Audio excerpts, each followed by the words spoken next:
Bread chilli பண்ண போகிறோம். அதுக்கு நான் 3 பிரெட்டை வந்து இது மாதிரி சின்ன சின்னதாக கட் பண்ணி வச்சுருக்கேன். 2 மீடியம் சைஸ் வெங்காயம் எடுத்துக்கோங்க. இது மாதிரி சின்ன சின்னதாக கட் பண்ணி எடுத்துக்கோங்க, அப்போ தான் நல்லாயிருக்கும். இஞ்சி பூண்டு பேஸ்ட் 1 ஸ்பூன் எடுத்துக்கோங்க. 2 பச்சை மிளகு, தக்காளி ஒரு மீடியம் சைஸ் தக்காளி 1 எடுத்துக்கோங்க. கொத்தமல்லி தேவையான அளவு. ஃபர்ஸ்ட் ஒரு பாத்திரம் எடுத்துக்கோங்க. பாத்திரம் சூடானதும் 2 to 3 ஸ்பூன் ஆயில் எடுத்துக்கோங்க. எண்ணெய் சூடானதும் எடுத்து வச்சுக்க பிரெட்டை இதெல்லாம் ஆட் பண்ணிக்கலாம். மீடியம்லேயே வச்சு பண்ணிக்கோங்க. பாருங்க ஃப்ரை ஆயிடுச்சு. ரொம்ப கறியை விட்டுறாதீங்க, மீடியம் லெவலில் ஃப்ரை ஆனதுமே எடுத்துருங்க.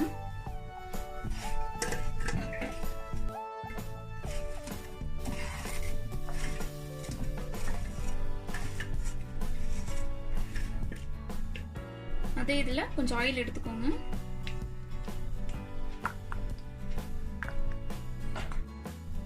எண்ணெய் சூடானதும் 1/4 ஸ்பூன் கடுகு ஆட் பண்ணிக்கோங்க. இஞ்சி பூண்டு பச்சை மிளகு இதில் ஆட் பண்ணிக்கலாம்.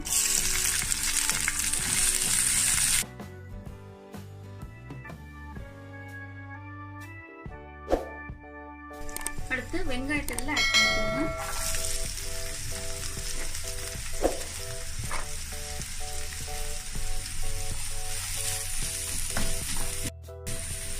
நல்லா வதக்கி விடுங்க. வெங்காயம் நல்லா வதங்கினா தான் நல்லா இருக்கும் டேஸ்ட். சால்ட் ஆட் பண்ணீங்கன்னா உங்களுக்கு சீக்கிரமா சால்ட் ஆட் பண்ணிக்கோங்க.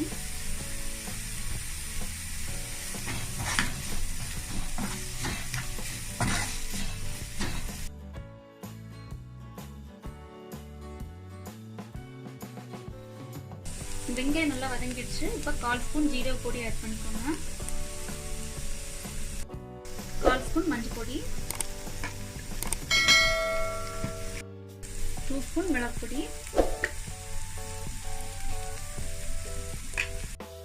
1/4 ஸ்பூன் கரம் மசாலா பொடி. நல்லா மிக்ஸ் பண்ணிடுங்க.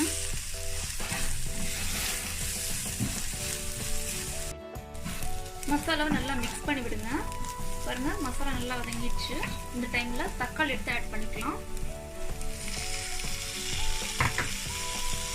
எப்பவுமே தக்காளி வந்து மசாலா போட்டுட்டு அதுக்கப்புறம் போடுங்க, அப்பதான் உங்களுக்கு கலர் வந்து நல்லா இருக்கும். தக்காளி போட்டுட்டு அதுக்கப்புறம் மசாலா போடும்போது அந்த கலர் உங்களுக்கு காமிக்காது அந்த அளவுக்கு. தக்காளி நல்லா வதங்கணும். இந்த டைம்ல கொஞ்சம் கொத்தமல்லி எடுத்து இதில் ஆட் பண்ணிக்கலாம். கொஞ்சம் எடுத்துக்கோங்க, கொஞ்சம் லாஸ்ட் டைம் போடணும். 1 ஸ்பூன் அளவு டொமேட்டோ சாஸ் எடுத்துக்கோங்க.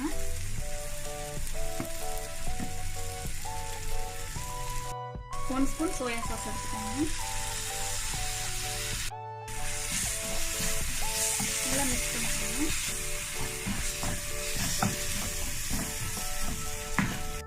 தேவையான அளவு சால்ட் ஆட் பண்ணிக்கோங்க. இதில் பிரெட் ஆட் பண்ணிக்கலாம்.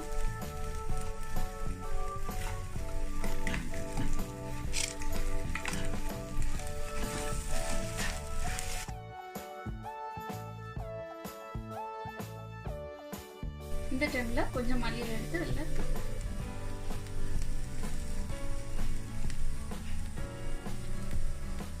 பாருங்க பிரெட் சில்லி ரெடி ஆயிடுச்சு.